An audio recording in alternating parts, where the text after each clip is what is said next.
Reserve வங்கி எடுத்துள்ள வட்டி விகித குறைப்பு நடவடிக்கையால் பொதுமக்கள் எவ்வாறு பலனடைவார்கள் என்பது குறித்து டெல்லியில் உள்ள ரிசர்வ் வங்கி அலுவலக வளாகத்தில் இருந்து நமது செய்தியாளர் சலீம் தரும் விரிவான தகவலை தற்பொழுது காணலாம்.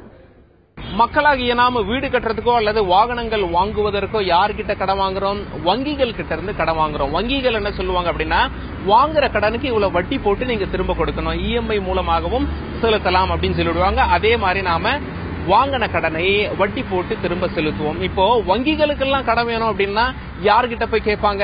ரிசர்வ் வங்கி கிட்ட கேட்பாங்க. ரிசர்வ் வங்கி என்ன சொல்லுவாங்க, மக்கள் கிட்ட நீங்க எல்லாம் வட்டி போட்டு பணத்தை திரும்ப வாங்குறீங்க, அதே போல எங்க கிட்ட இருந்து கடன் வாங்கும் பொழுதும் வட்டி போட்டு திரும்ப செலுத்த வேண்டும் அப்படின்னு சொல்லி ரிசர்வ் வங்கி சொல்லுவாங்க.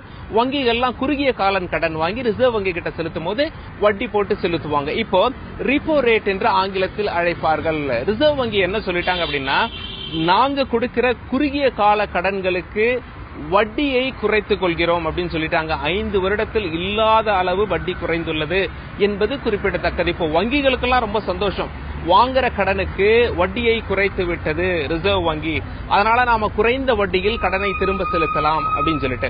இப்போ இந்த வங்கிகள்லாம் என்ன பண்ணுவாங்க, நமக்கு மட்டும் பலன் கிடைச்சா பத்தாது, நமக்கு கிடைத்த பலனை கஸ்டமர்ஸுக்கும் கொடுத்துடணும் அப்படின்னு சொல்லிட்டு மக்கள் வங்கிகள் கிட்ட கடன் வாங்கும் பொழுது அதற்குண்டான வட்டியை வங்கிகள்லாம் குறைத்து விடுவார்கள். இதனால யாரெல்லாம் வீடு கட்டுறதுக்கு லோன் வாங்குறாங்களோ, வாகனத்துக்கு லோன் வாங்குறாங்களோ, அவங்க குறைவான வட்டியுடன் வாங்கிய கடனை திரும்ப செலுத்த உதவும் அப்படின்னு சொல்லிட்டு நமக்கு ரிசர்வ் வங்கி தகவல் சொல்லியிருக்காங்க.